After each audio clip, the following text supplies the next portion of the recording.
do what I'm good at, but it doesn't have to be my own show. I love doing the video production. I love doing flyers. I love, website, the day of production of the shows and things like that. But I don't have the connections to the wrestlers, the loyalty, or any of the stuff that goes along with. And ultimately, it's probably because I'm not a wrestler.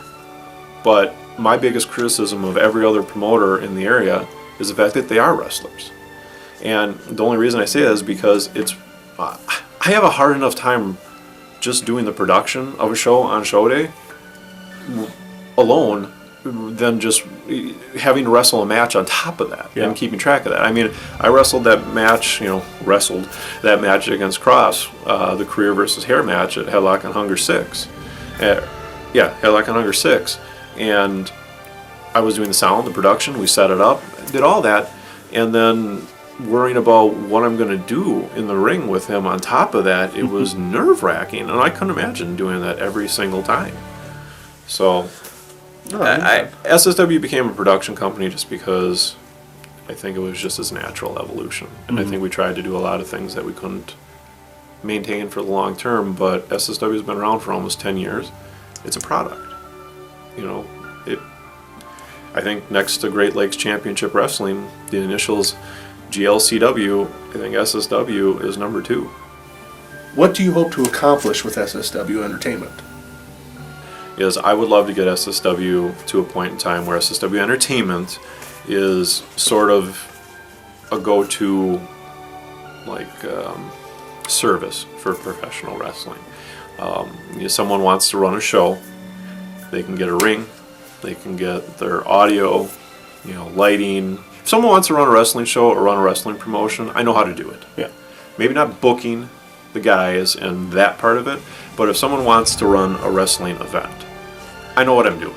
Yeah. And I have everything to do it. But right now, I just want to enjoy being involved in professional wrestling and try and keep as much drama out of it and do what I love to do. And that's actually running, producing events. Gotcha. What is your greatest accomplishment with SSW? Headlock and Hunger 5, I would say, would be the crown jewel of everything that I've done. And why Headlock and Hunger 5? Headlock and Hunger 5 was what I see to be probably one of the best wrestling shows on the independent circuit that has come out of southeastern Wisconsin. It was a fundraiser for Bose Elementary School. It was a gymnasium at a grade school filled with about 500, mostly kids, that there's no other way to explain it. It was just awesome. It literally was awesome. I had worked with Cross a year prior. That was nothing to do with SSW at that point in time, other than the fact that at that point in time I was very disheartened with wrestling. I had been disappointed with how social wrestling turned out because it kind of seemed like we were being left behind. When we were going to work with Rebels of Wrestling, I felt disappointed by how that panned out. Ultimately, just not panning out was what was mostly disappointing. Yeah. And then I got exposed to what Ryan Cross would put on down in Kenosha, and I was like, how am I not working with this? Yeah. And it was a wake-up. It literally was. And the Headlock and Hungers that followed, that Headlock and Hunger 4, 5, 6, and 7, I mean, each one of them was spectacular. And I know most people don't even know what I'm talking about right now. And I'm going to change that. What is your biggest flaw in production? My biggest flaw is trying to do too much and usually never being able to completely be satisfied with what I'm doing, because I know the things that I wanted to do and what I didn't get done. What is a wrestler to you? A professional wrestler to me is one of the most underappreciated and underrated person on the planet in a lot of ways. And I'm speaking WWE, of course, if you're doing it as a pro. You gotta be an actor, an athlete, a nutritionist, a travel guide, an event planner, all that type of stuff. And I think that most people don't even understand the half of it. Okay. At least with Hollywood, they get to do multiple takes. I know some people criticize SmackDown that sometimes they do multiple takes, but it's just imagine that. Imagine sitting there, imagine a movie being shot in one take and doing all the stunts yourself and everything like that. And look at what they do on TV every week. It's pretty amazing if you think about it. Yeah, that's true. Do you regret never becoming a wrestler?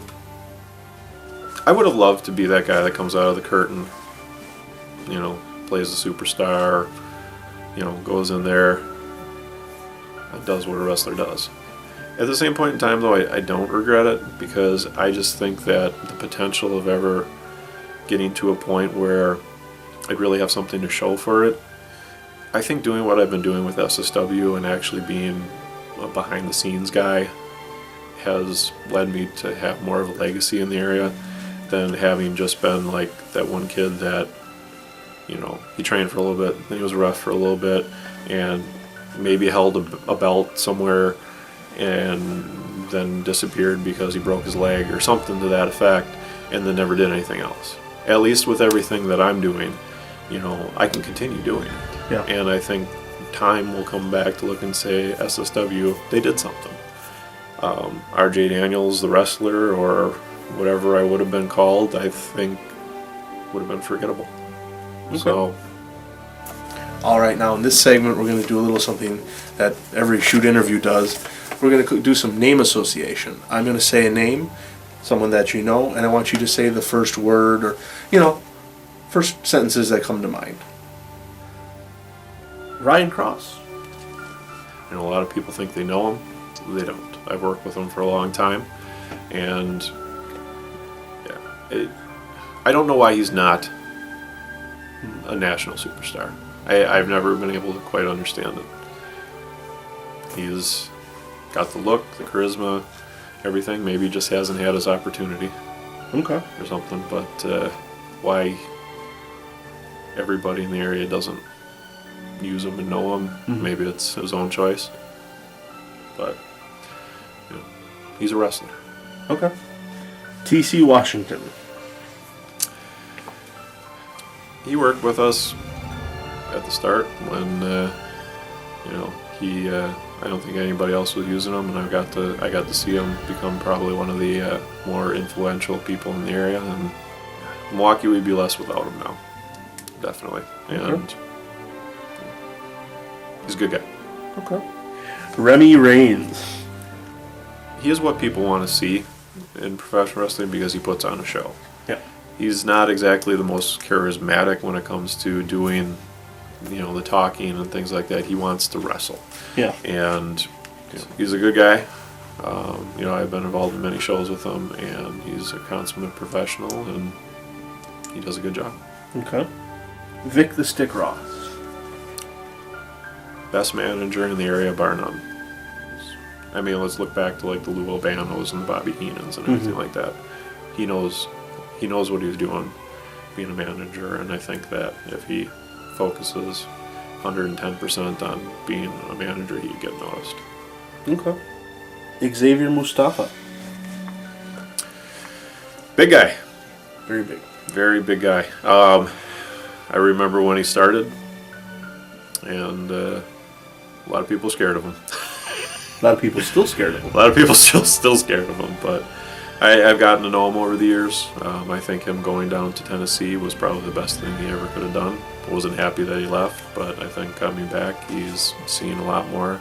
Just kind of like how my eyes were opened down in Kenosha. I think him getting exposed to something outside of the Milwaukee area and doing that, I think he's going to be one of the go-to guys in this area for quite a while, unless he moves again. So, but Okay. Kuba Kokorowski, a.k.a. Kuba Andrews. I just think he's a great guy. He's the epitome of what professional wrestling should be. Maybe not necessarily in the ring, but outside of the ring. Great guy, trustworthy, go-to guy, taken advantage of too many times, and I hated to see it. I think that too many people pretended to be his friend, but when push came to shove, I think he saw who his friends really were. And ultimately, I think that the local wrestling business is, I think it has hurt